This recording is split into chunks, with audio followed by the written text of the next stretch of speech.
Le F, un pas de casque, est propulsé par service d'outils FGL, votre stratégie gagnante pour les produits Makita, DeWalt et Milwaukee.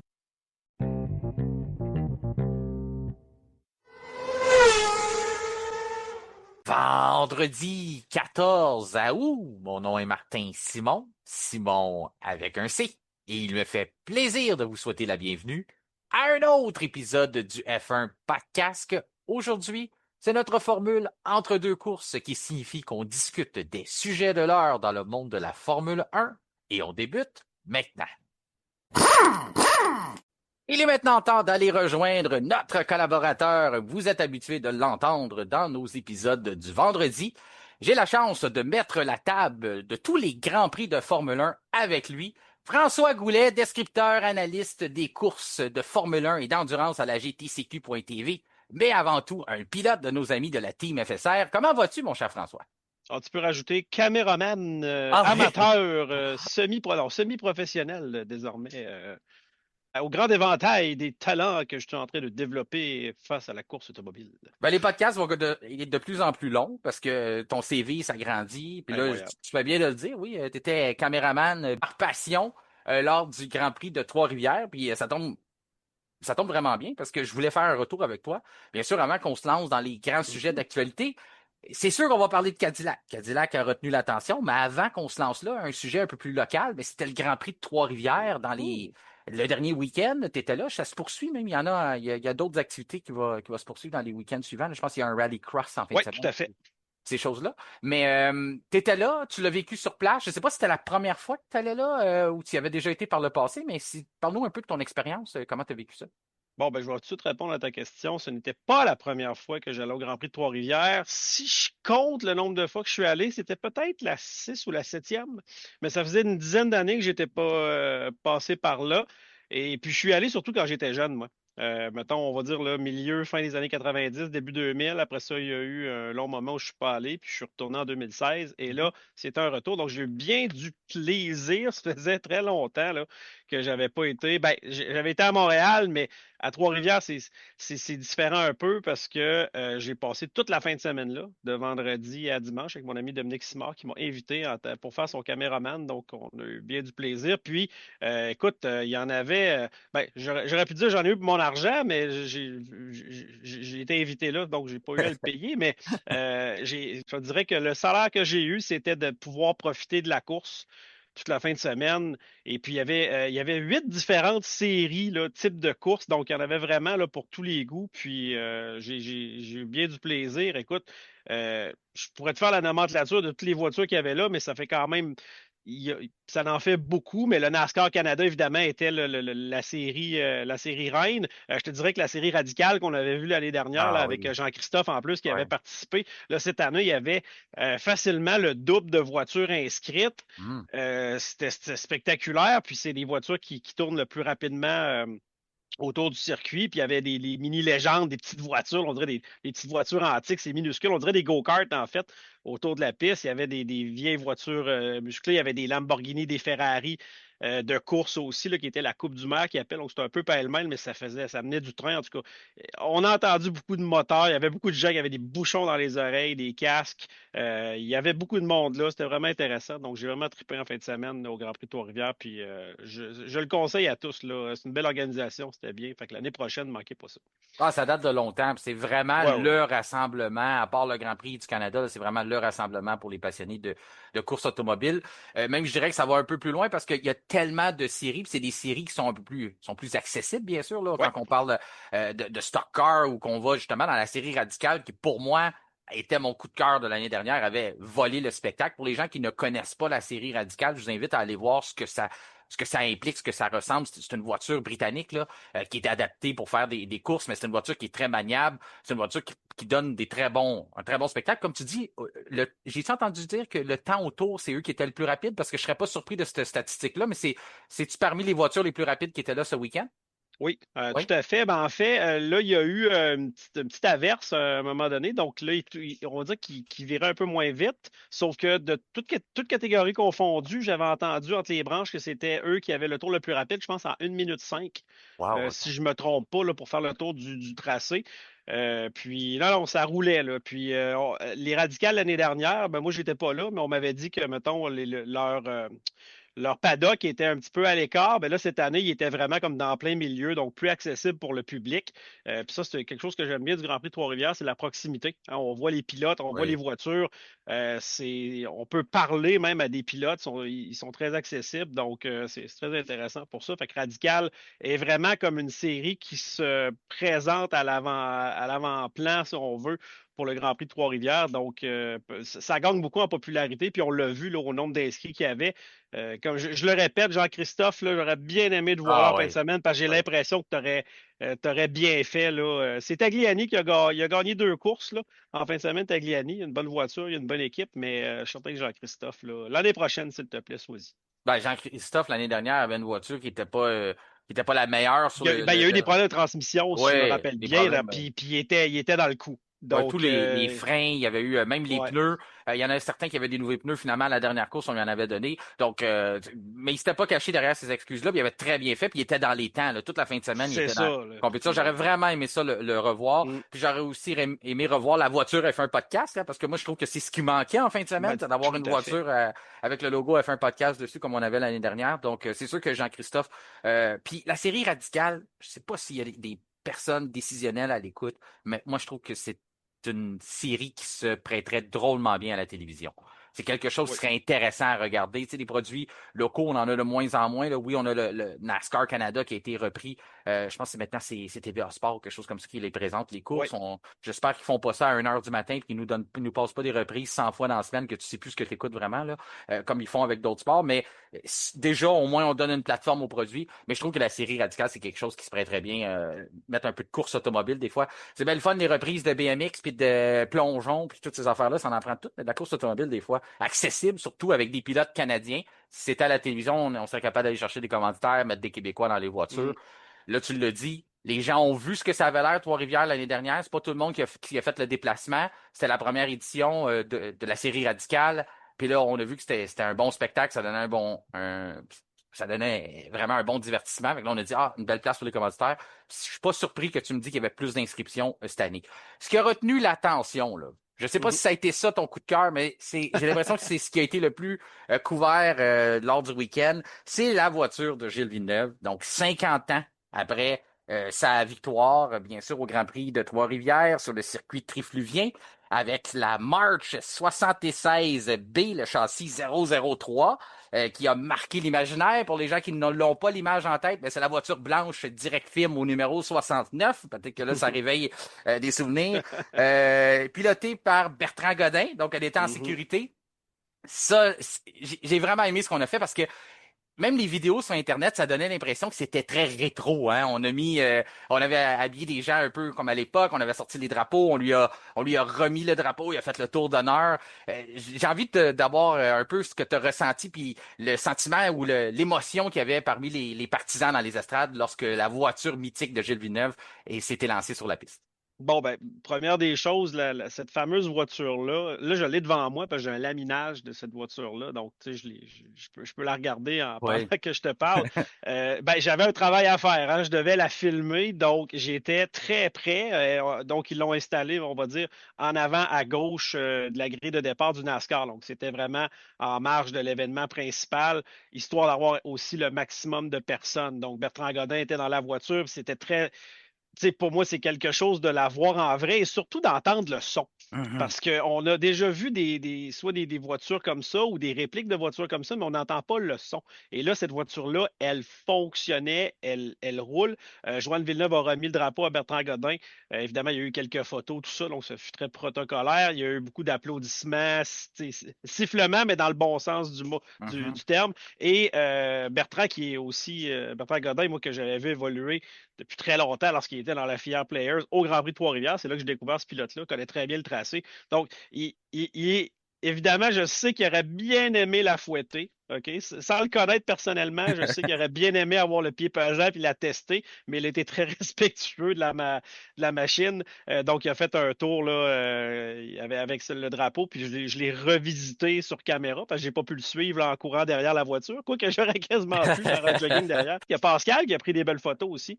Ou un vidéo, là, Pascal Loyer-Durand, là, qui était signaleur en fin de Il a semaine, été qui a fait de la occupé bonne en job. plus en fin de Oui, semaine, hein, Pascal? il a pas manqué. On en reparlera si tu veux de ça, mais Oui. tout ça pour dire que c'était vraiment bien. Puis ensuite, j'ai remonté la grille et j'ai vu la voiture revenir, là, donc peut-être 2 minutes après qu'elle soit partie. Donc, c'était un beau moment, sérieux. Je pense que ça a été apprécié de tous les spectateurs. C'est un beau clin d'œil. Puis vraiment, vraiment, je trouvais ça intéressant de voir le son. J'aurais aimé ça l'entendre, genre, comme on dit, la fouetter, là. Mais ça faisait Sérieusement, ces moteurs-là, c'était incroyable. Ça faisait vraiment un beau son, même il y a 50 ans. C'était indescriptible, sérieusement. J'étais vraiment content de voir ça puis de l'avoir vécu de très près. Ben, tu le partages bien, parce que je le sens dans ta voix, quasiment les frissons que tu avais, Mm, tu les revis en nous le racontant. mm, Puis c'est le Ford Cosworth, hein? C'est un moteur Ford Cosworth de mhm, mémoire qu'il y avait à l'intérieur. Donc c'est sûr que de l'entendre, c'est pas le même cachet que de les voir dans les musées, ces voitures-là. Ils doivent être préservés. Je comprends pourquoi Bertrand Godin a fait attention. Il est pas propriétaire de la voiture aussi. Peut-être qu'il aurait abordé ça différemment s'il l'était. Puis parlons-en aussi des propriétaires de cette voiture mythique-là, parce que ce que je trouve intéressant derrière cette histoire-là, c'est que elle était plus au Québec, elle était aux États-Unis depuis plusieurs années. C'est un collectionneur en Californie qui l'avait. Et puis depuis juin 2026, donc ça tombe à point là, pour célébrer mhm, les 50 ans de cette victoire-là, elle est revenue dans les propriétés du Québec, pas du gouvernement, bien sûr. Je serais bien mhm. surpris que le gouvernement investisse dans des choses comme ça, même si parfois on devrait le faire. Mais on doit quand même remercier des investisseurs de la Mauricie, des investisseurs de l'endroit, Dominique Cossette notamment, qui est derrière le Shawinigan Auto Club. C'est eux qui sont propriétaires de la voiture, là, qui se sont réunis, un groupe de collectionneurs d'investisseurs, puis qui se sont dit, ben, cette voiture-là appartient devrait Mm, revenir au Québec, puis elle devrait c'est être vrai. accessible au monde. Donc tout ça, je dis pas que ça aurait pas été possible parce que je peux pas m'avancer là, mais ça aurait été drôlement plus compliqué peut-être de l'emprunter à un collectionneur en Californie pour lui expliquer qu'on veut ramener la Mhm, voiture. Là qu'elle était déjà ici au Québec depuis juin 2026, disons que ça a facilité les choses. Et j'imagine que ces gens-là avaient peut-être une certaine nervosité ou une crainte d'être sûr qu'elle revienne en état et qu'elle soit bien belle. Mais je pense que la raison derrière tout ça a été bien rendue. On l'a vu, on l'a entendu. Les images sont incroyables. Puis ça rappelait des souvenirs à des gens qui l'ont vécu. Puis ça donnait le goût à d'autres personnes qui ont peut-être pas connu cette histoire-là, ben, de fouiller un petit peu, puis d'aller voir, ben, c'est quoi cette voiture-là, c'est quoi l'histoire derrière ça. Puis comme je le dis toujours, le but derrière tout ça, c'est de parler de Gilles Villeneuve, puis qu'on l'oublie pas. Qu'on passe de mhm. génération en génération. J'étais pas là dans les estrades, malheureusement, je pouvais pas me déplacer pour ce week-end à Trois-Rivières. Mais j'imagine qu'avoir été là, j'aurais entendu énormément de gens dans les estrades raconter des histoires, que ce soit à des générations plus vieilles ou à des générations plus jeunes. J'étais là, j'étais pas là, mon père était là, mon oncle était là, ma mère était là, puis ça devait se raconter ça dans les estrades en voyant la voiture. Et puis c'est la raison derrière ça, c'est la raison pourquoi j'imagine que le Shawinigan Auto Club s'est réuni ou a rassemblé avec des investisseurs pour être capable de donner justement ces images-là aux Québécois. Oui, bien, ça, chapeau à eux parce que j'imagine que ça ne devait pas être bon marché Non. faire l'acquisition de cette voiture-là.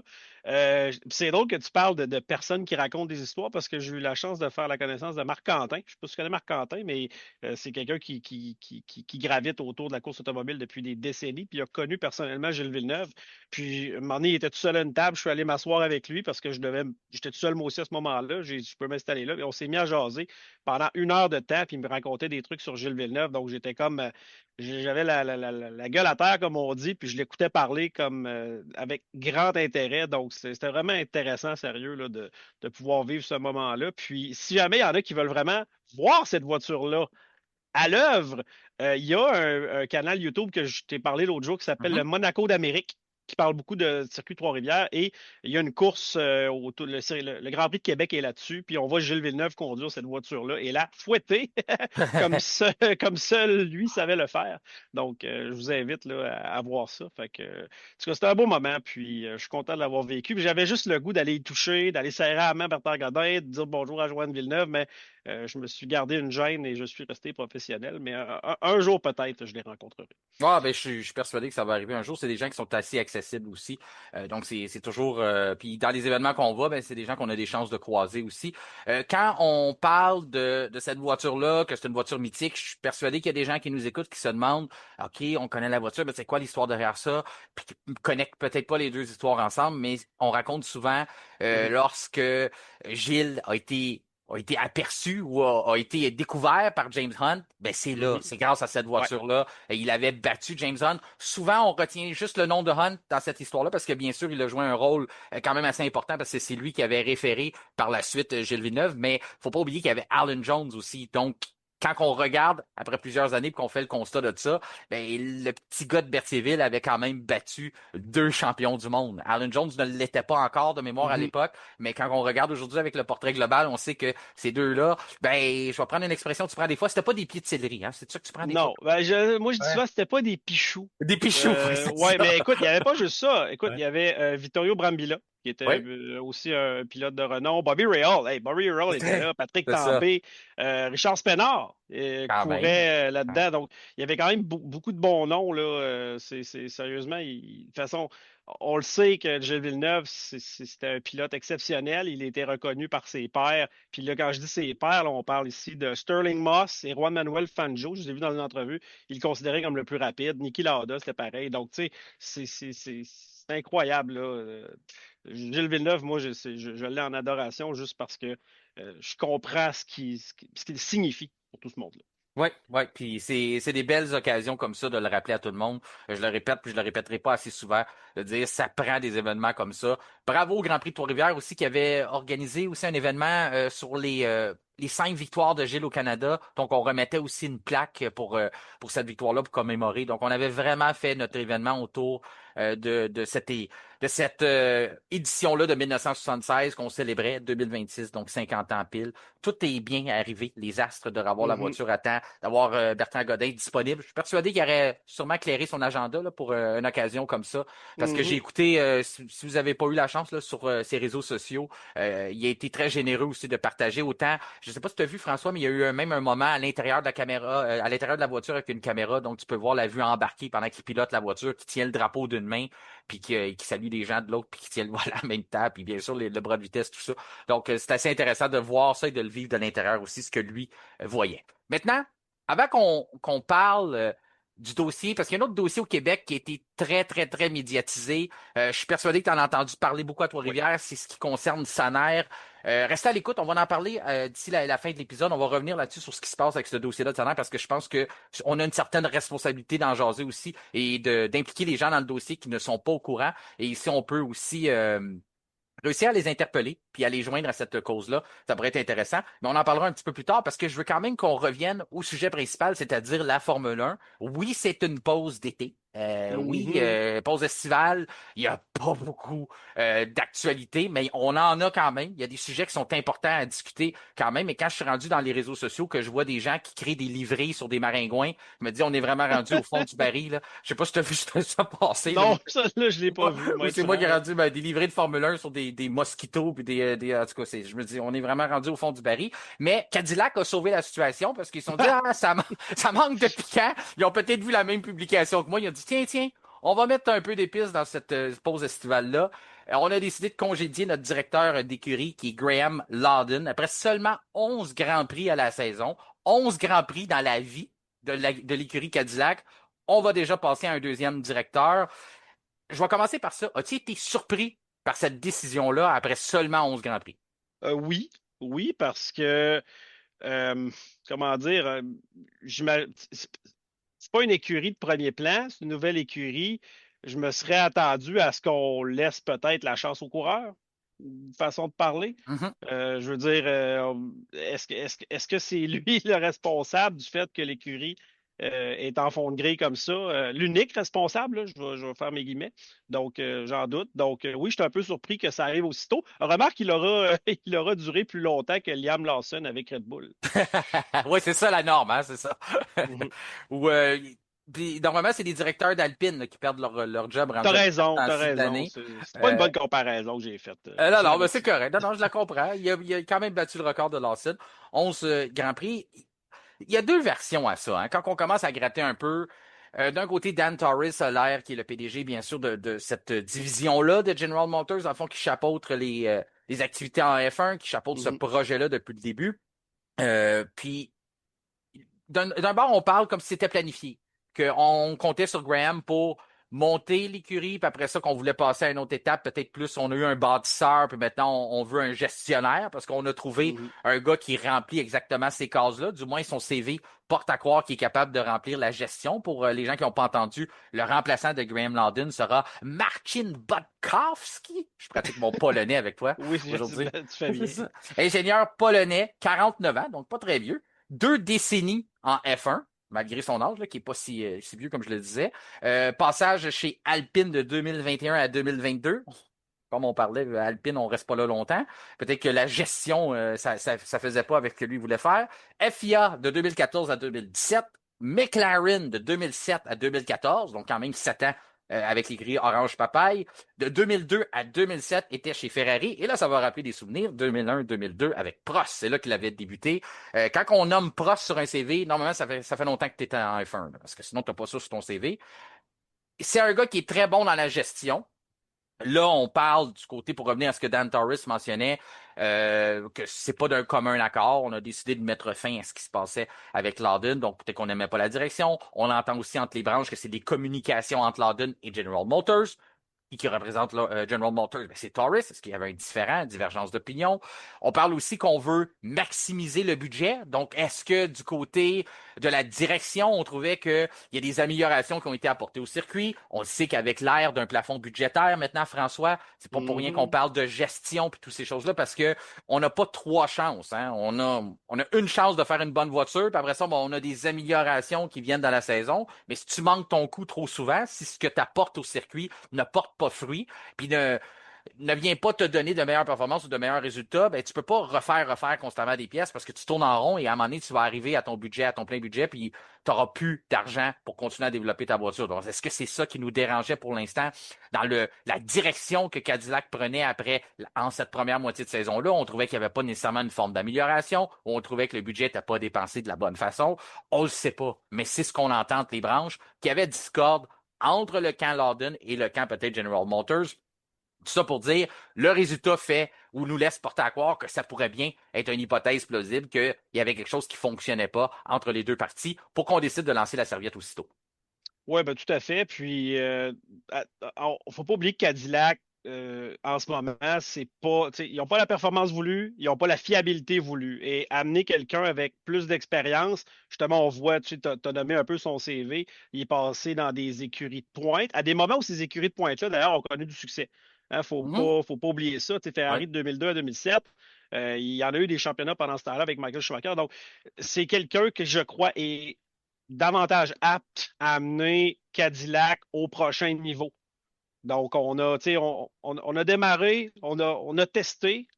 Puis comme je t'ai dit, j'étais étonné que ce soit aussitôt parce que souvent l'échantillonnage n'est pas gros, mais je peux comprendre qu'ils n'ont pas de temps à perdre non plus, Cadillac, General Motors, et à l'instar d'une écurie comme Red Bull, le temps passe vite, donc ils ont pris une décision, comme à l'époque avec leur pilote ou quoi que ce soit.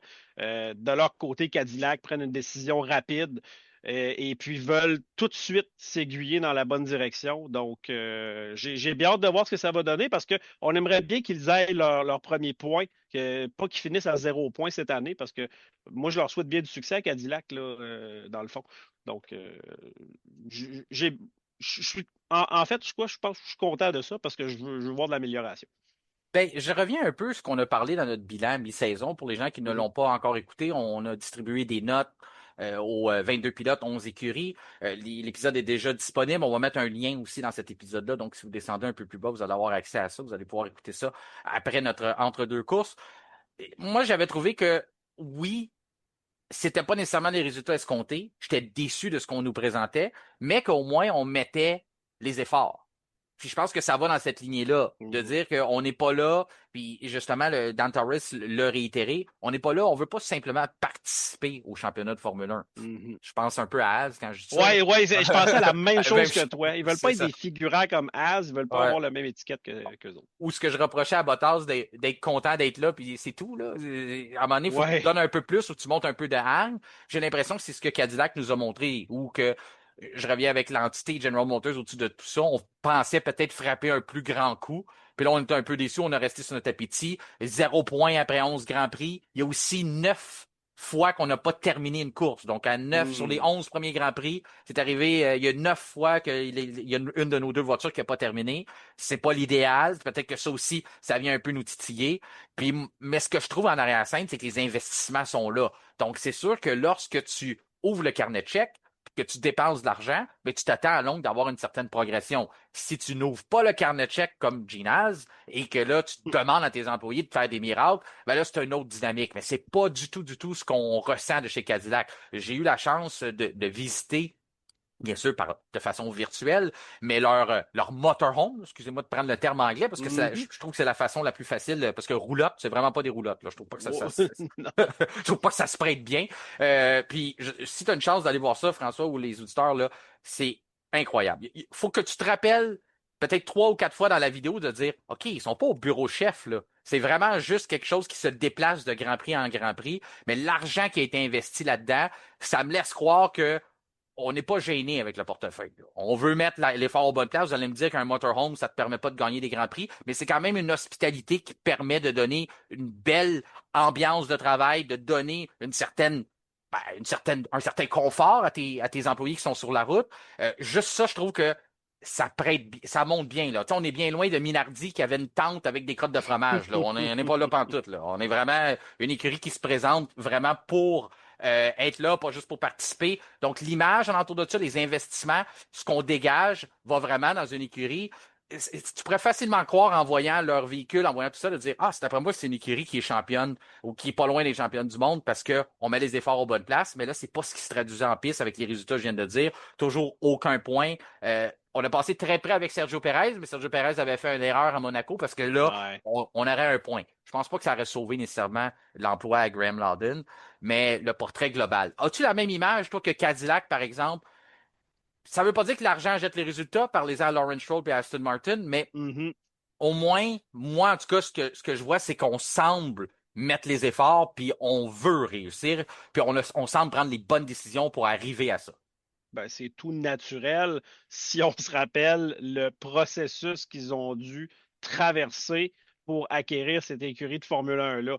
Donc, ça a duré des années. On pense à Andretti qui est passé.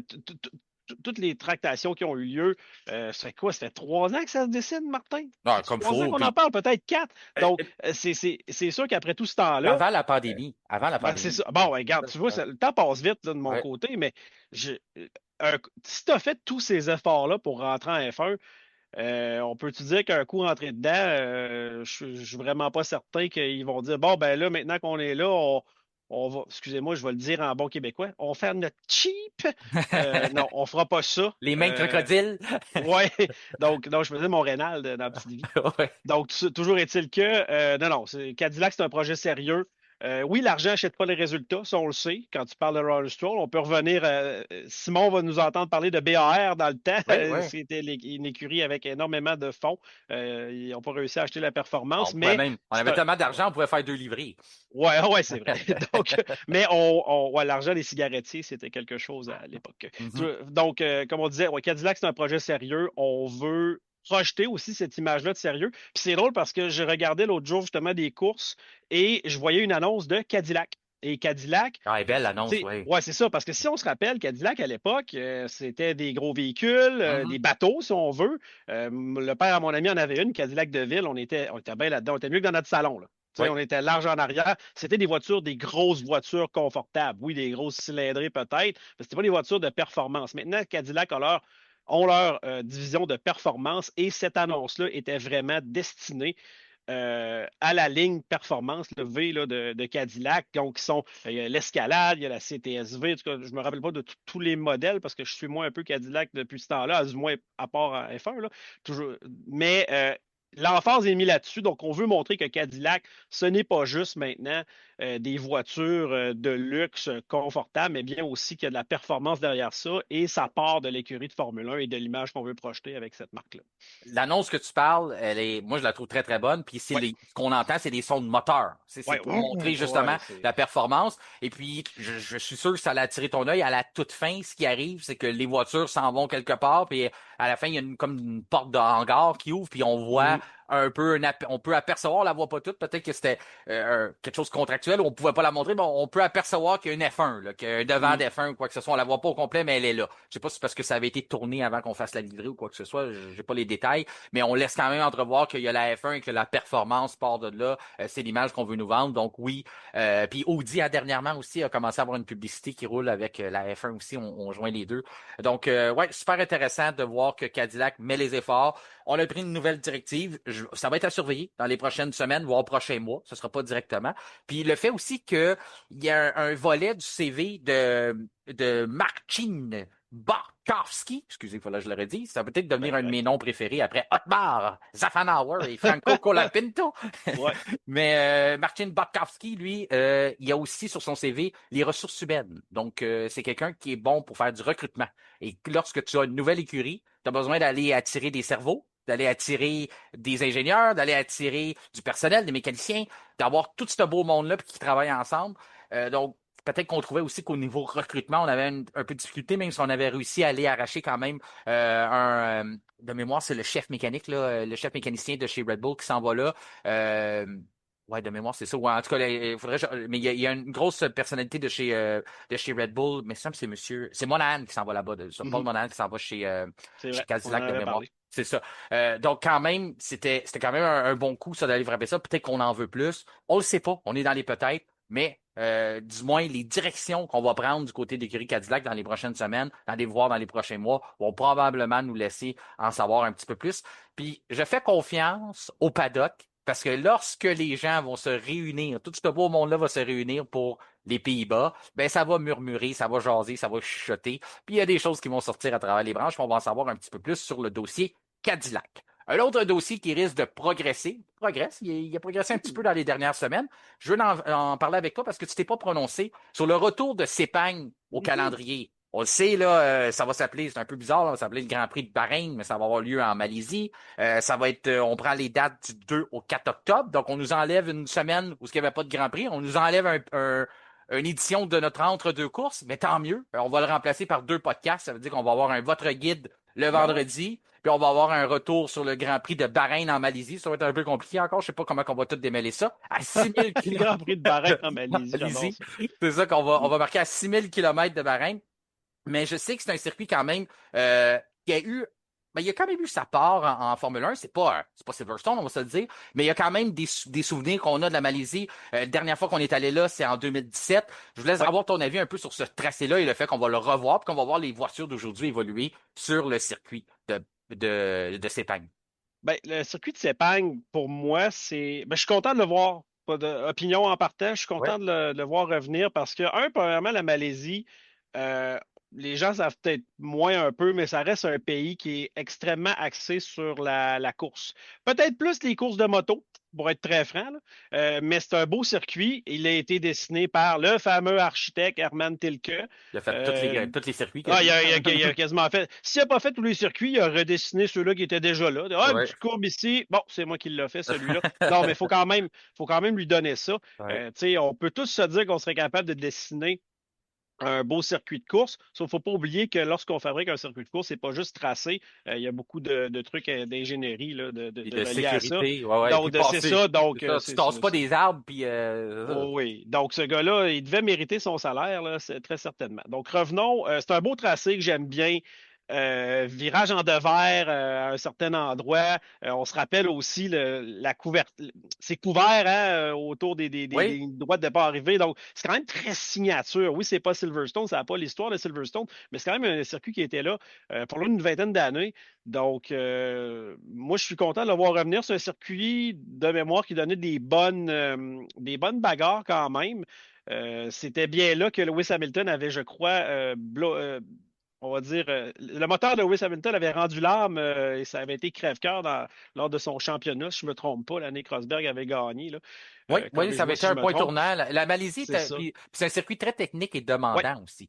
oui, tout à fait. Donc, très content de le voir revenir. C'est un circuit, justement, qui est quand même, tu sais, je vais dire, c'est moderne. Là. C'est une vingtaine d'années comme ça, donc ça se prête bien.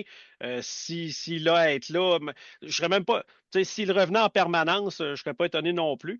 Mais c'est une belle place là, pour aller faire un tour. Puis moi, je suis bien content du retour de la Malaisie. Je parlais de l'ADN ou la course automobile en Malaisie. Il y a Oui, aussi le fait que Petronas, qui est tout quand à même fait. un joueur majeur en F1, c'est une compagnie malaisienne, dans le fond. Vous l'apercevez là, sur les voitures Mercedes depuis Mhm. plusieurs années. Donc, Sauber, on est avant ça, même, avant ça, c'est ça. Petronas a toujours été sur les voitures de F1 depuis les années 90. Même, peut-être Exact. même avant, je m'en rendais même plus compte. Non, non, mais pour nous, c'est ça. Moi, je te Mm, dirais que depuis que j'écoute la F1 Petronas, c'est là. J'ai découvert la marque parce qu'on n'a pas, hein, bien sûr, mm, ici au Québec, là, au Canada, quand tu mhm. vas mettre du gaz dans ta voiture, tu n'arrêtes pas sur une station Petronas. On les connaît pas, nous Ouais. autres. Si Mais vous voulez avoir du plaisir là, en ouais, Malaisie, là, mettons, là, ça s'appelle le Malaysian Cub Prix. C'est des petites courses de moto et ça se donne des petits coups de coude, ça joue un petit peu cochon. C'est de toute beauté et c'est un divertissement incroyable. Donc, et Petronas commandite ces courses-là également. c'est pas trop malaisant. Non, non, écoute, je vais t'envoyer une vidéo, puis il y a même une musique derrière ça. On les voit se planter, c'est vraiment incroyable. Le Malaysian Cub Prix, là, c'est l'antichambre du MotoGP à plusieurs niveaux derrière. Puis pour revenir avec le lien avec Petronas, ce qu'on faisait, c'est que c'est un joueur majeur, ce qui n'est pas simplement un commanditaire aussi. On est quand même un producteur de carburant pour Ouais. Mercedes aussi. On s'occupe de tout ce qui est lubrifiant. Donc, le fait de ravoir un Grand Prix, parce que là, ça va devenir une forme de Grand Prix local pour Mercedes aussi. J'imagine que ça a aussi pesé dans la balance. Le fait que Bahreïn débourse tous les frais, le fait qu'on sait que les billets vont se vendre, hein, sont déjà en vente notamment, là, c'est déjà amorcé.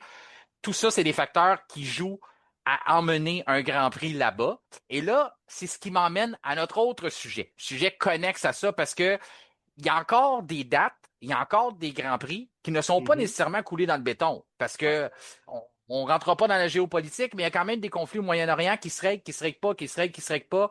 On ne sait pas où ce qu'on en est avec ça, on ne sait pas sur quel pied danser. On a acheté du temps du côté de la F1, on a remplacé un des Grands Prix qui avait été annulé. Sauf que on va peut-être être obligé d'en annuler d'autres. Est-ce qu'on va vraiment aller au Qatar? Est-ce qu'on va vraiment aller à Abu Dhabi en fin de saison? Donc, c'est pour ça que soyez pas surpris qu'il y a encore des rumeurs qui circulent, puis qu'il y a encore des discussions pour avoir des plans B puis des plans C. Là, on est en train de se transformer en Ferrari. On va peut-être tomber en plan E, plan F, Ouais, plan c'est D, vrai. mais plan B, plan B. Mais c'est ça, il y a des plans qui se dessinent présentement pour essayer de protéger et de garder, parce qu'on a un contrat, puis on se dit, selon Stefano Domenicali, on ne veut pas descendre en bas de 20 courses. On veut Mm. absolument offrir quelque chose qui ressemble plus à un 22 Grand Prix. Donc, où on pourrait aller, qu'est-ce qu'on pourrait explorer, est-ce qu'on pourrait ramener des anciens classiques? Il y en a d'autres qu'on pourrait peut-être déterrer, et c'est ce que je veux parler un peu avec toi aujourd'hui, de Mhm. voir quels sont les autres endroits qu'on entend entre les branches qui pourraient justement devenir des plans de rechange pour la Formule 1. Donc, on faisait des liens avec d'autres endroits qui pourraient être plausibles, qui pourraient aussi avoir un certain sens derrière tout ça. Ce qui m'en vient à Imola. Imola qui a joué par le passé la roue de secours pour la Formule 1.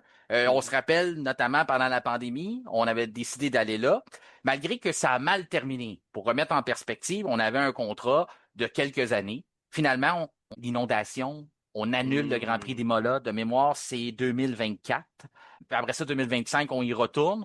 Donc, Imola, on s'attendait d'être capable de pousser le contrat. On se disait, ben, notre contrat était supposé finir à la fin 2025, mais comme on a eu une annulation en 2024, eux avaient la perception de croire, ben, on se disait, ben, 2026, vous devriez revenir parce qu'on l'a pas eu cette édition-là. La F1 ne voyait pas ça du même œil. On se disait, bah, c'est des circonstances, c'est dans la Mhm. nature, mais nous, on était prêts, on s'est quand même présenté, puis on a juste annulé l'événement. Il n'y a pas eu de frais reliés à ça, en tout cas, du moins, côté contractuel. Donc, pour eux, on a donné à Imola ce qu'on devait leur donner. On est venu, c'est juste que la météo a, un peu comme Spa-Francorchamps, il y a quelques années, où on a eu Mhm. une genre de forme de course, mais Ouais. on l'a compté comme une édition, là. On n'est pas responsable de ça. Je suis d'accord que Imola avait quand même une cause à plaider, puis c'est un circuit qui était quand même intéressant. C'est sûr que c'est pas évident à dépasser. C'est un circuit qui est quand même mythique. On a eu droit à Mhm. quand même beaucoup d'éditions. La raison que je vais faire le lien avec ça, c'est que on a toujours été là pour aider la F1. Il y a eu un certain litige. Ça serait peut-être une façon pour eux de réparer ça, de rendre l'utile à l'agréable. Ça se permet vraiment, ça se prête bien, cette phrase-là. Mais de dire, oui, on s'en rappelle, on vous en doit peut-être une, puis en même temps, ben, on est encore dans le trouble pour vous nous aider, puis ça reste à voir si on est ouvert du côté de l'Italie. Mais le fait que Kimi Antonelli connaît autant de succès présentement, ça se Mhm. vendrait très bien dans ce secteur-là. Je pense pas qu'on a besoin d'Antonelli nécessairement pour vendre des billets là-bas, là, parce que les Italiens, la F1, Ouais. ils ont été là bien des années sans un pilote italien avec du succès, mais quand même, je trouve que ça ajoute quand même à vendre l'endroit. Dire, ben, c'est vrai, le gars qui mène le championnat du monde présentement, c'est un pilote italien. Tu vois quoi, Imola? Est-ce que tu le vois comme un plan qui t'intéresse? Tu le vois-tu comme un plan qui est viable, puis un plan qui serait intéressant pour la saison aussi? Ben, je te dirais, c'est une bonne roue de secours. Une très, très bonne roue de secours. Puis quand tu parles d'Antonelli, si je me rappelle bien, c'est pas le Grand Prix qui est le plus près de sa maison, Je pense que oui. Ouais. si on prend tous les circuits en Italie. Donc, oui, Imola, en fait, tu sais, faut pas oublier, Imola, dans l'histoire de la Formule 1, c'est un des circuits les plus importants si on pense à la mort d'Ayrton Senna, ce Mhm. qui s'est passé là-bas. Il y a eu aussi, c'est là qu'il y a eu la fameuse on va dire, escarmouche entre Pironi et Villeneuve. Donc, c'est sûr que, bon, on va dire c'est difficile de dépasser. Mais ça reste un circuit qui est très technique, on va dire. Ben, c'est facile de faire des erreurs. Excuse-moi. Ouais. À chaque fois que je dis qu'un circuit est technique, ils sont tous techniques. OK? Ouais, Prenez-moi ben, au mot, je là. comprends. Sauf que J'utilise la même phrase moi aussi, Ouais. mais je comprends Mais ce que tu veux dire. ouais, je Ouais. me rappelle, je Ouais. pense que c'était Sergio Perez qui avait monté sur un vibreur un moment donné à la Variante Alta, puis que son auto avait fait un tête à queue. Donc, c'est quand même très, très facile de faire des erreurs à Imola. Donc, ça peut amener justement des dépassements. Il y avait aussi, je pense, c'était George Russell avec Valtteri Bottas qui s'est fait Charles Leclerc. Charles Leclerc. coltailler. Oui, Ouais. Charles Leclerc aussi. Ouais. Puis la première, ben maintenant, la chicane Tamburello, là, qui était le virage avant très rapide. Lorsqu'il y a un départ là, on se rappelle de Verstappen avec Hamilton, je ne me trompe pas. Donc, il y a eu quand même des belles bagarres. Puis c'est un circuit qui est quand même, tu sais, il est adapté à la Formule 1. Donc, si on a à prendre, on va dire, le peu de circuits potentiellement viables pour remplacer des courses de F1 qui doivent être annulées, Imola est clairement dans le chapeau dans lequel on peut piger, là. Puis moi-même, je disais, ah, c'est dur de dépasser. Je pense que c'est une réalité. Bon, Mais c'est quand, même un peu partout. ouais, On va en Hongrie, puis c'est la même chose. ouais. Donc, désolé, Simon. Ouais, repars-moi pas sans Hongrie. Simon Oui, m'a appelé. Il est pas là. oui, On va pas le déranger. Ses oreilles vont osciller pendant ses vacances. Mais il nous a dit oui. qu'il allait nous écouter. Donc, il va quand même me sourire. Mais pars-moi pas sur la Hongrie. Je veux pas qu'il soit fâché après moi. J'en ai assez donné. Puis on a eu un bon Grand Prix en Hongrie. Fait qu'on Oui. on va lui donner raison pour cette année-là. Il sera plus obligé de me parler de l'édition, je pense que c'est 84, que des fois qu'il me sort, ah, on avait un bon Grand Prix cette année-là. On est loin de là, là. Non, Oui, non, ben, en mais fait, c'est celui qui a le dépassement celui qui a le dépassement, c'est pas en 84, mais le dépassement avec Nelson Piquet sur Ayrton Senna, c'était un petit peu après ça. Je pense que c'est 86, si je me trompe pas. Il me corrigera, là, mais c'était ouais, dans ces mais je eaux-là. pense pas que c'est Nelson Piquet. C'était Nelson Piquet sur Ayrton Senna par l'extérieur au virage 1. Ah ouais, ok, j'ai l'impression que j'ai Oui, quelqu'un d'autre en tête. OK. oui, ben, t'as Ben, peut-être Alan Jones en ouais. tête, mais c'est pas ça. Non, c'est pas Alan Jones non plus. Ah, Mais c'est pas grave. je Pas te grave. confirme. Ouais, c'est ça. OK. Je te fais confiance. Puis C'est bon. si t'as pas raison, ben, il y a quelqu'un qui va nous écrire. Je suis persuadé. C'est Ouais. quoi, si j'ai pas raison, je te dois un apéro. Parfait. Oh, t'es bon, César. Ah, ça veut dire que j'ai des bonnes chances de le remporter parce que d'habitude, dans tes paris d'apéro, Ah, t'as ta raison. moyenne n'est Merde. pas très forte. Misère. Ouais. T'as à peu près la même moyenne de conversion de Charles Leclerc avec ses pôles et ses victoires là, quand on tombe dans ce domaine-là. On Mais parlait de circuit, là? oui, enchaînons, Ouais, c'est ça. ouais, Mais pour Imola, ouais. comme je disais, oui, c'est dur de dépasser, mais quand même un des plus beaux dépassements dans les dernières années. Au départ, l'année dernière, Verstappen qui passe, Russell puis Piastri d'un seul coup au virage 1, c'était complètement fou. Complètement fou. C'est virage 1, ouais, virage 1, virage 2. Oui, ben C'est ça, le la chicane. pif-paf, la petite Oui, chicane. exact. La variante tamburello, Le signore. pif-paf rentre dedans, mais c'est ça, Ouais. c'est exactement là qu'il y avait eu tout un dépassement. Donc, c'est faisable. On avait aussi eu des belles courses. Je me rappelle notamment Lando Norris qui rejoint tranquillement, pas vite, Verstappen jusqu'à la fin d'épreuve. Finalement, manque de temps pour compléter le dépassement avant la fin. Donc, c'est pas nécessairement l'endroit facile à dépasser. On va faire un lien avec la Hongrie, mais ça peut quand même donner des bons Grands Prix et des bons spectacles. Donc, oui, ça pourrait être un bon plan, une bonne roue de secours pour la F1. Et là, je te lance un autre endroit que je ne sais pas si tu l'apprécies, mais j'ai l'impression que oui.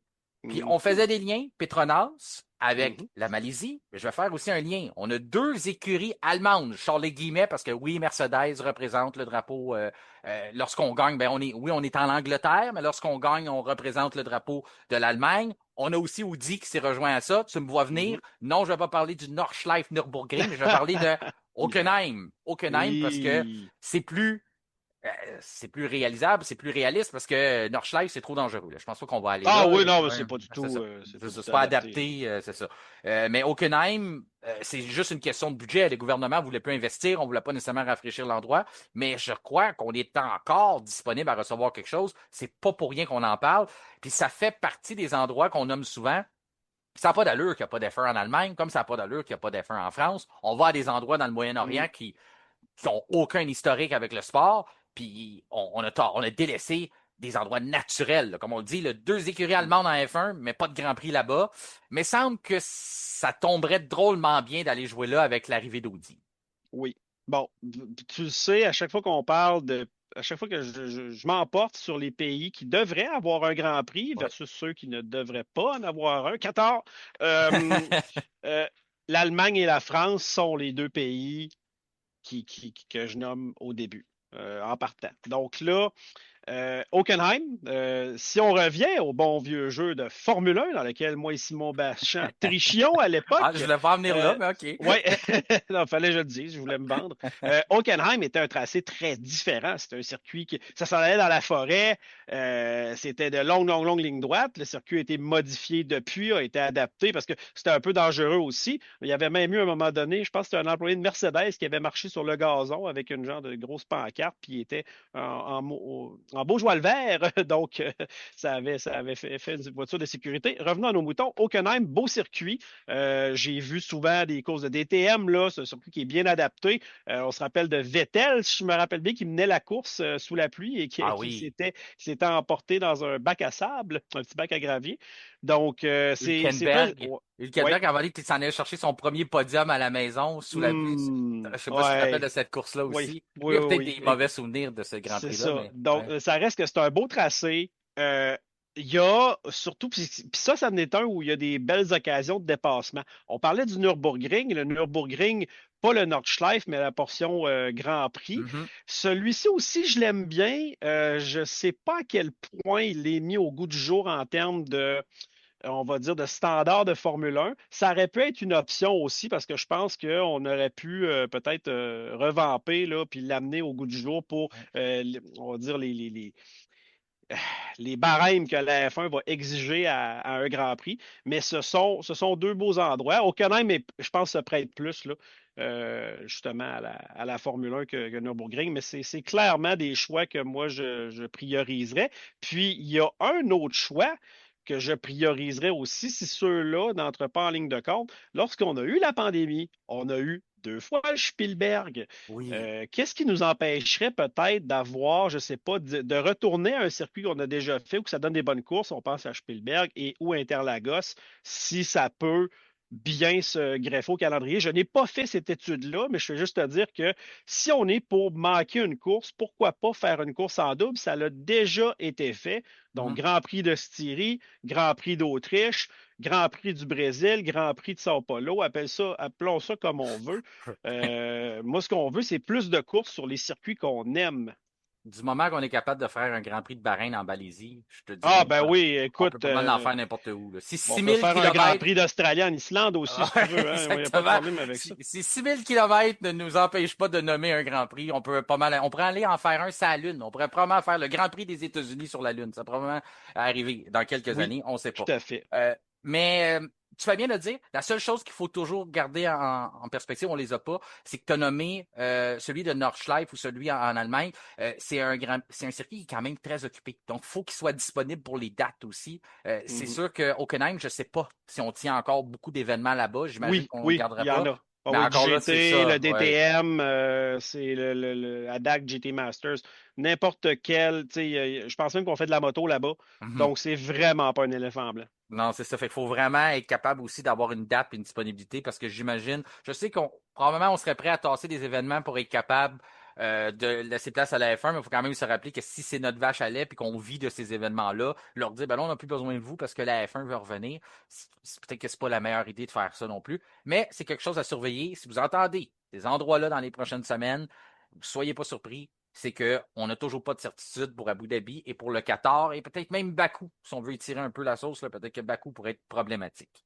Autre Mhm. dossier qui fait beaucoup jaser, François, que tu t'es pas prononcé, bien sûr, il y avait celui de Sepang, mais c'est les pénalités à Lewis Hamilton au cours des dernières semaines. Je fais Mhm. ça très, très bref parce que je veux pas qu'on s'étire sur ce sujet-là. La raison pourquoi je le fais, c'est que tu le sais, les conversations entre auditeurs sur notre page Facebook, ce qui se passe sur l'Internet, on aime ça quand même, ramener ça, on porte intérêt à ça. C'est important pour nous de parler du sujet d'actualité. Puis je vois qu'il y a eu énormément de conversations. Ça a continué. Ça, c'était pas sur notre page, mais à travers les réseaux, j'ai vu un hurluberlu qui parlait de complot, qu'on voulait s'acharner à Lewis Hamilton, puis tout ça. Puis comme ici, on pense pas qu'on détient toutes les réponses, qu'on détient toutes les vérités, je me suis dit, mon interprétation première de la situation était que toutes ces pénalités-là étaient méritées. C'était les analyses qu'on en avait fait dans les Mhm. Grands Prix. Donc, je suis retourné voir la liste pour voir, c'est vrai qu'il y en a eu beaucoup. Puis, j'ai pas réussi vraiment à en enlever. Euh, si tu veux, on va le faire rapidement ensemble. Oui, oui, oui, tout à Ouais. fait. Mais Grand Prix de Monaco, Ouais. excès de vitesse dans les pluies. C'est peut-être la seule qu'on pourrait dire qui aurait pu être enlevée, mais elle n'a pas été contestée parce que oui, Gasly a perdu sa pénalité. Il était Mhm. à 60,1 km/h. C'est pas beaucoup, mais la limite est faite comme ça, c'est 60 et pas plus. Donc, si on lui aurait mis une pénalité de 5 secondes. Peut-être qu'elle, on pourrait dire oui, vu que Gasly se l'est fait enlever, mais encore là, on avait servi la pénalité du côté d'Hamilton. C'était un peu compliqué là, de retourner là-dessus. Donc, celle-là, OK, admettons elle.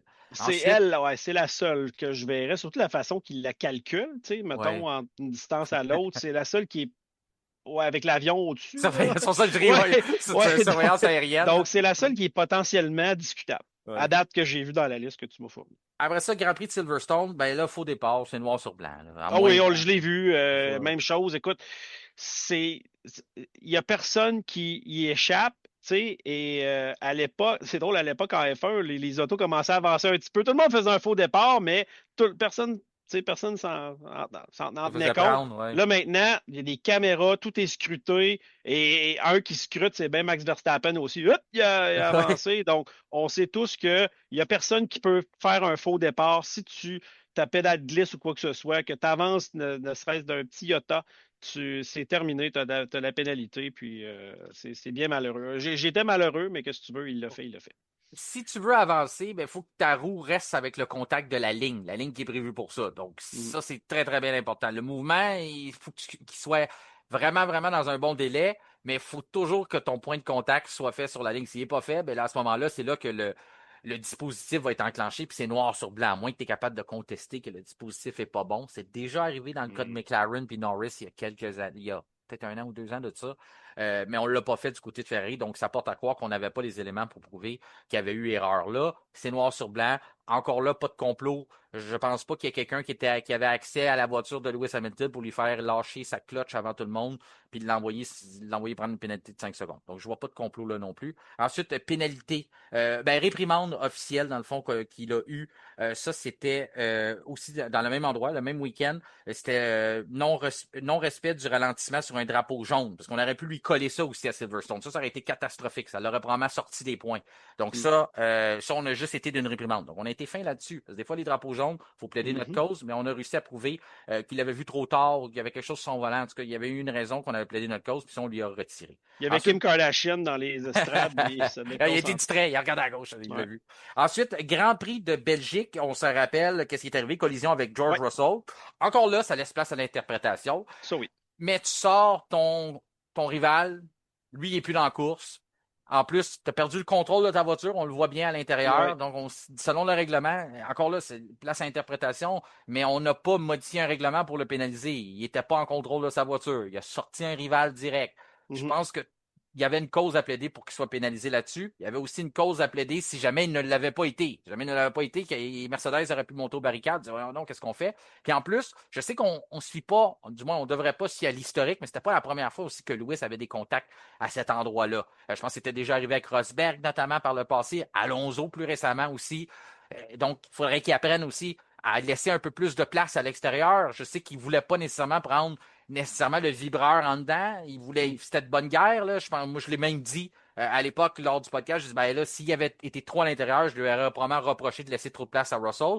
L'erreur qu'il a faite, c'est qu'il ne s'est pas laissé de marge de manœuvre, puis il a perdu le contrôle de sa voiture. Donc, pouf, contact dans Russell, 5 secondes de pénalité. Celle-là, est-ce que tu la contesterais ou tu...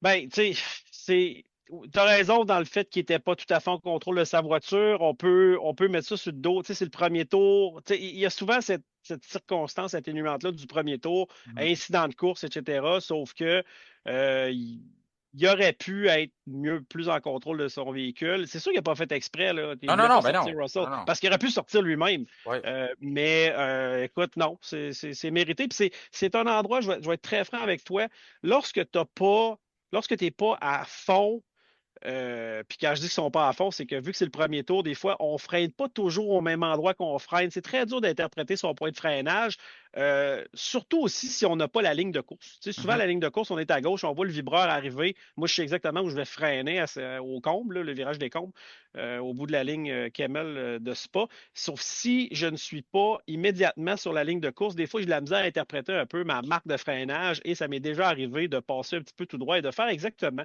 la même gaffe que Lewis Hamilton. Au lieu de faire un Hakkinen Schumacher Zonta sandwich là, et être le héros du jour, j'ai été le zéro du jour. Donc, je sais exactement comment ça s'est produit, mais oui, c'était moi le responsable. Donc, par conséquent, je n'ai pas le choix de donner la responsabilité à Lewis Hamilton pour le même type d'accident. Surtout dans ce genre de situation-là, tu as un adversaire à côté, je le répète, rival direct au championnat. Ouais. Tu joues un peu à chicken, tu joues un peu au poulet, je sais pas si ça se Ouais, ouais. traduit. C'est-à-dire qui Ouais. va freiner le plus loin, puis là, ben, des fois, tu te fais prendre aussi à cette étape-là. Donc, j'ai l'impression que c'est peut-être ça qui est arrivé aussi. Encore là, on lance pas la faute, là, c'est pas de la malice, c'est pas la chose, mais il y a une pénalité qui doit s'en suivre normalement dans ce livre de règlement-là. Surtout dans les dernières années, je me rappelle de Saints notamment, dans un endroit comme pas à Spa, mais un endroit où tu essaies de tenter un dépassement, tu perds un peu le contrôle de ta voiture, perte d'appui aérodynamique parce que tu prends l'air sale de devant. C'est exactement comment Lewis l'a expliqué. Et là, à ce moment-là, ben, tu te ramasses que tu frappes ton adversaire. Donc, pénalisé à ce moment-là. On aurait pu aussi aller plus loin, lui donner une pénalité pour une sortie non sécuritaire des pluies, mais c'était pas de sa faute. On se rappelle le fameux mécanicien qui voulait arranger l'aileron en avant, là, puis qui Mm. s'est mis le bras, c'était là aussi. Lui, on a tapé sur les doigts là, avec 30 000 d'amende du côté de Ferrari. Donc, ça n'a pas été une pénalité. On se transporte maintenant du côté du Hungaroring, de la Hongrie. C'est celle qui m'a dérangé le plus, moi, je te dirais. Gêné Oscar Piastri, pas dérangé parce qu'il n'aurait pas dû l'avoir, dérangé qu'on conteste cette pénalité-là. Oscar Piastri, au bout de la Q3, Lewis Hamilton termine son tour. Finalement, on lui dit pas, OK, faute peut-être à l'ingénieur de ne pas lui transmettre Mhm. l'information que quelqu'un s'en vient, sauf que ta journée est terminée. C'est la fin, c'est Q3, c'est ta dernière tentative. La seule chose que tu as à faire, c'est peser sur les bons boutons, préparer la voiture pour la ramener au puits. Tu n'as pas besoin de protéger tes pneus, de ne pas rouler là, dans les fameux résidus de gomme, de Mhm. vraiment vouloir garder la trajectoire de course parce que tes pneus vont être réutilisés dans les prochains instants. Celle-là, j'avais énormément de misère à expliquer. Moi, pour moi, puis j'ai l'impression que tu vas être d'accord avec moi parce que il me semble que je t'ai déjà entendu te prononcer là-dessus, mais ceux qui font leur qualification, puis une fois qu'ils ont fini, ils se foutent un peu de tout le monde, là, puis qui restent dans le Mhm. chemin des autres qui ont encore un tour à faire. Moi, c'est de même que je l'ai perçu. Donc, j'ai beaucoup de difficultés avec les gens qui remettent cette pénalité-là en doute. Oui, ben, tu t'as parlé aussi de l'ingénieur de piste. Lorsque ton tour est fini, comme tu dis, tu n'as pas tous ces boutons à appuyer. Tu as juste besoin de ramener la voiture à la maison et te soucier d'une chose, les gens qui arrivent plus vite que toi en arrière. Mhm. Donc, puis tu as tous les outils à ta disposition. Tu as ton ingénieur de piste qui te le dit, mais non seulement ça, mais tu as des rétroviseurs, tu connais le circuit. Tu es capable, au pire, si tu penses que tu vas être dans une zone, puis ça, genre, ça, on le fait, nous, même en simulation. Lorsque je pense que je suis dans une zone qui risque de gêner quelqu'un, je paye sa suce pour aller dans un endroit comme une droite un peu plus longue et là, me ranger en dehors de la ligne de course et là, laisser passer quelques personnes parce que c'est plus simple de faire ça. Donc, il n'y a rien qui l'empêche, au pire, d'accélérer le pas, puis même s'il ne fait pas un autre tour de qualif, de s'en aller rapidement au puits, de terminer sans avoir à gêner personne. Donc, j'ai beaucoup de misère, moi, avec la gêne, surtout en Q3 parce qu'il y a moins d'autos sur la piste aussi. Ouais. Donc, sinon, c'est impardonnable. Surtout que tu étais un des premiers à t'élancer. On Ouais, remet en contexte. Fait que tu te doutes bien que les autres en arrière de toi sont probablement en train de débuter parce que toi, tu étais ouais, un des premiers. Si tu es le dernier c'est à vrai. passer le fil d'arrivée, ben là, tu peux te faire un peu surprendre, de dire, oh, je pensais que j'étais le dernier, mais là, il savait clairement Pilote qu'il était. d'expérience, Ouais, là. ouais, On exactement. a un pilote d'expérience ici Ouais, aussi, là. C'est il pas y en son a vu premier d'autres, rodéo, là. là. Il y en a vu d'autres. Il y a Ouais, juste Alonso qui a plus d'expérience que lui, là. Fait que, c'est vrai. en ce moment-là. Puis après ça, ben, excès de vitesse encore dans les puits. Donc, Mhm. 80,1 km/h, pénalité de 5 secondes. Donc, je voulais juste aider. Ouais. Je vais juste les passer à travers avec toi. Je pense qu'on l'a bien fait. J'ai rien trouvé d'anormal. J'ai rien trouvé de complot derrière tout ça. Je Non, serais, non, non. fait que je sais pas où ce qu'on va avec ça. Mais je voulais juste retourner sur cette situation-là parce que j'aime pas ça quand on répand des nouvelles puis on attaque, qu'on pense que c'est organisé, on veut pas qu'il gagne ou on veut pas quoi que ce soit. Dans cette situation-là, Ouais. j'ai énormément de difficulté à croire qu'il y a eu une intervention quelconque qui fait en sorte qu'on empêche Lewis Hamilton de compétitionner. Je pense que le blâme revient vraiment à lui. On le Mhm. voit, là, il y a énormément de pénalités, énormément de week-ends et tout ça, ça se passe depuis qu'il est en course pour le titre et qu'il fait ces Ouais, erreurs-là. exactement. C'est que plus tu te bats pour un enjeu important, plus tu vas toujours frôler la limite de tout ce qui est permissible parce que tu veux aller essayer d'aller chercher un maximum de temps, de tirer avantage de toutes les situations. Donc, un faux départ, ben, on se rappelle à un moment donné, Bottas avait un départ tellement canon qu'il avait dit comment il a pu faire un départ comme Ouais. ça. Tu sais, ben, il avait été chanceux un Un peu. des Tu sais, c'est meilleurs temps de comme. réaction. Ouais, Ah, ouais, c'est ça. Donc, ouais. on peut dire qu'il a peut-être passé à deux doigts ou un cheveu d'avoir un faux départ aussi. Donc, plus on se rapproche, plus l'enjeu est gros, plus on frôle les pénalités comme ça parce qu'on essaie d'aller tirer le maximum Mhm. de toutes les situations. Puis ça fait l'effet contraire parce on n'a même pas un dixième en poche contre Mercedes. Fait qu'on n'a surtout pas 5 secondes en poche pour dire, ben, on va prendre 5 secondes de pénalité à Mhm. tous les grands prix, puis on va essayer de gagner pareil. Ça fonctionnera pas comme ça. On se bat pour chaque millième de seconde. Donc, on peut pas se permettre de prendre ces genres de pénalités-là. Mhm. On va sauter dans un autre dossier aussi qui fait jaser. Ben, fait jaser. Je sais pas si c'est pour les bonnes raisons, mais marché des pilotes, Mhm. le Mercato. Ouais, le Ouais. mercato. Je pense que c'est pas Euh, mercato, tu disais ouais, mercato. De c'est toute façon, Mercato. c'est C'est pas moi. notre langue. Le Ouais. marché des pilotes. Ouais, le marché, on y allait en québécois, le On marché va des rouler pilotes. nos airs Ouais, du c'est ça. marché des pilotes. C'est-tu le Mercato? Non, c'est le Mercato. Hein? Le Je sais marché. plus. Ouais. Marché, Mercato. Ouais, c'est Mercato, je pense. Peu importe. Parce que marché des pilotes, on y va comme ça. Moi, quand j'entends que Sergio Perez a des rumeurs d'aller chez Williams, c'est là que je me dis, il se passe pas grand-chose dans le domaine de l'actualité. Parce que je ne vois absolument pas comment je peux tourner le dossier à gauche, à droite, en haut, en bas, de le regarder de tous les angles. Comment Sergio Perez pourrait être une amélioration pour Williams? Pourquoi on voudrait Sergio Perez? Puis, bon, je comprends pas. Je la comprends pas, cette rumeur-là. Pour moi, ça va nulle part. Mon idée derrière ça, c'est que on n'a pas de contrat l'an prochain du côté de Perez avec Cadillac. Mhm. On est en pleine négociation, sûrement c'est le temps pour ajouter une autre année. Il va sûrement l'avoir parce qu'on a précisé du côté du nouveau directeur d'écurie, Marcin Bartkowski, fallait que je le renomme. Mhm. Oh On a oui, tout à précisé fait. qu'on voulait le garder, donc je pense qu'il va rester là, mais peut-être qu'on veut ajouter des bidous, on veut ajouter des petits montants à ce contrat-là en disant ah ben là j'ai d'autres offres, c'est toujours plus facile hein, d'aller chercher plus Seigneur, oui. d'argent.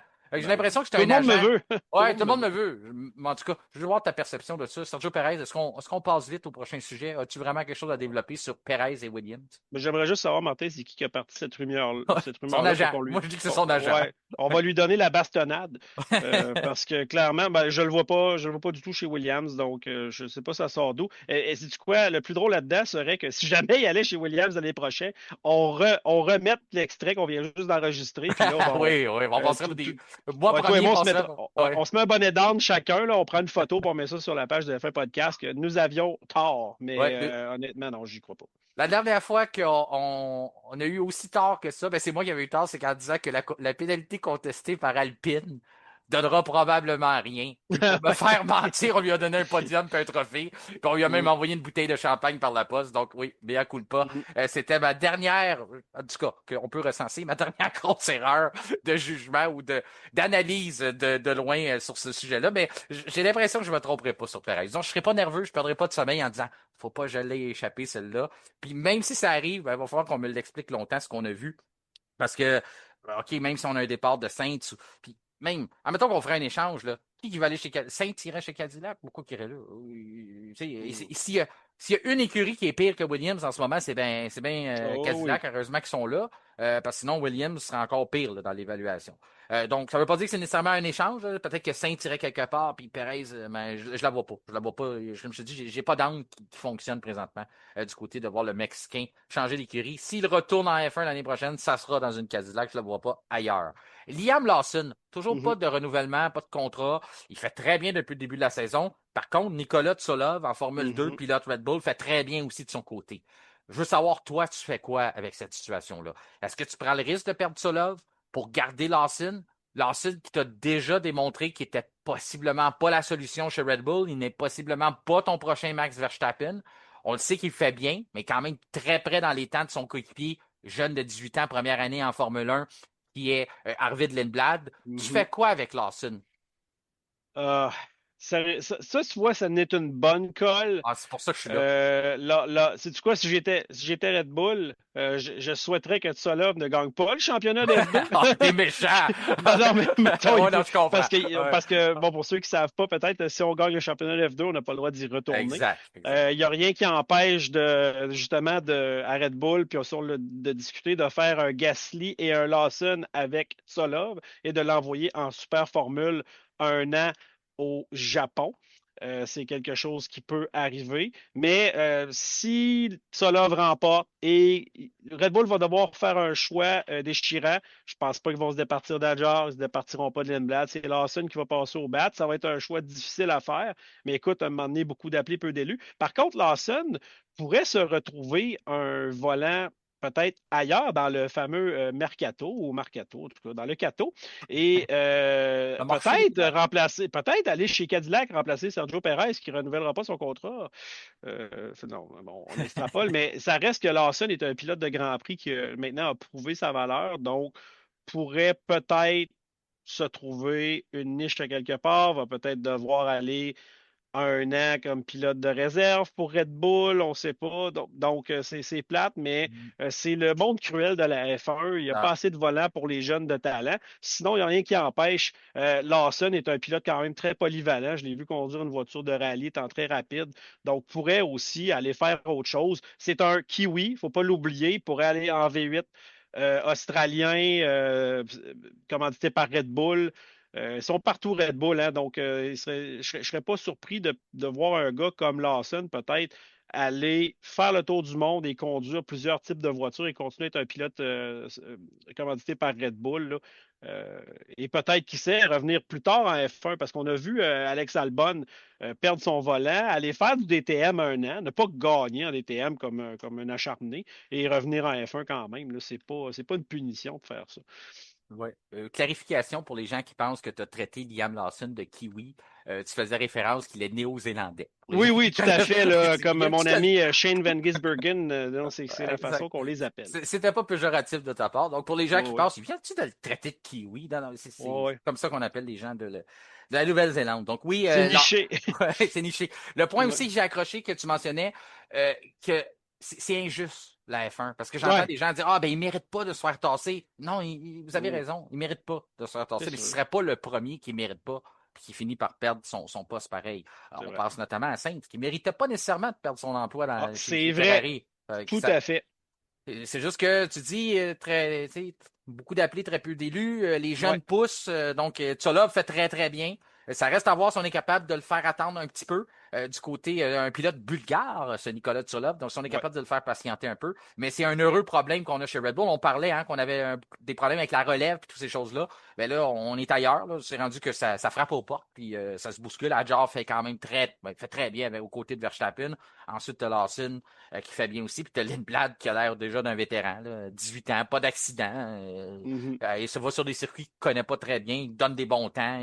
fait des top 10. Ouais, Lindblad Ouais. est solide, là. Tsolov, Ouais. en ce moment, il mène le championnat par 20 points en Formule 2. Ouais. Il y a seulement 2 personnes, je dirais, là, qui peuvent le rattraper, qui sont à 20 et 22 points en arrière, mais il reste 5 épreuves avec course sprint et course principale. Donc, il y a quand même beaucoup de points qui peuvent se gagner ou se perdre. Donc, c'est pas coulé dans le béton, mais 20 points, c'est quand même une avance intéressante. C'est facile à gérer. Le marché des pilotes nous a inspiré la question du jour présentée par Sona Viking. Sona Viking, c'est une entreprise québécoise à Laval qui vous aide dans votre conception de sauna, autant à l'intérieur qu'à l'extérieur. Ils ont les experts sur place pour vous aider. Ils ont énormément d'expérience dans le domaine et puis ils font des produits canadiens. Donc le bois vient du Canada et c'est un produit de première qualité. Donc si vous avez un projet en tête, vous pensez des fois que c'est pas accessible d'avoir ça à la maison, vous en avez un au gym, vous en avez un à l'hôtel quand vous êtes en vacances. Il y a de plus en plus de solutions pour en avoir un chez vous à la maison et des propriétés sur le corps humain. On me dit que c'est excellent. Moi, j'ai de la misère à cette chaleur-là, mais c'est vrai que quand je réussis à essayer de me forcer d'aller dans un sauna pour quelques minutes, c'est vrai qu'une fois que tu as sué, tu as pensé que tu allais mourir de chaleur, après ça, c'est vrai que ça fait du bien. On sort les toxines. Donc, Sauna Viking à Laval, si vous avez besoin de des vrais experts pour vous aider dans votre conception de sauna. La question qu'on a pour vous, c'est laquelle de ces rumeurs vous semble la plus probable? Je n'ai pas dit C'est improbable. extraordinaire. Oui, la plus probable. Donc, Verstappen chez McLaren, Perez chez Williams, Saints, Saints chez Audi ou Alonso chez Alpine. Celle-là, on l'avait réglé. Rapidement, Hum, François, si tu veux te prononcer sur cette question-là, laquelle que tu trouves la plus probable dans tous ces choix-là? J'hésite entre deux, mais je vais dire Saints chez Audi, pour moi, semble la plus probable. Et la deuxième, j'aurais mis Verstappen chez McLaren. Ouais, je vais avec Saints chez Audi, moi aussi. J'ai Hmm. hésité énormément avec Verstappen chez McLaren. J'ai l'impression que. J'ai On s'est l'impression même que pas consulté, hein, non, c'est ça non, qui est le c'est fun. ça, mais j'ai l'impression que McLaren, présentement, le choix est trop dur à faire. La chose que je vais répéter, par exemple, j'ai déjà dit, Verstappen n'est pas pressé de prendre une décision. Puis McLaren, c'est pas comme si on était pressé. On a deux pilotes. Ouais. Puis, donc, on peut vraiment décider d'en remercier un plutôt qu'un. Ça serait encore là injuste, mais c'est sur la F1, on l'a déjà vu par le Ouais. passé. Duel de pilotes, je fais ça rapidement aussi avec toi. On a demandé à nos auditeurs qui marquera le plus de points en 2026. Donc, on a demandé Lando, à 128 points déjà, ou Max Verstappen. Lequel des deux marquera le plus de points en 2026, donc dans la dernière moitié de saison?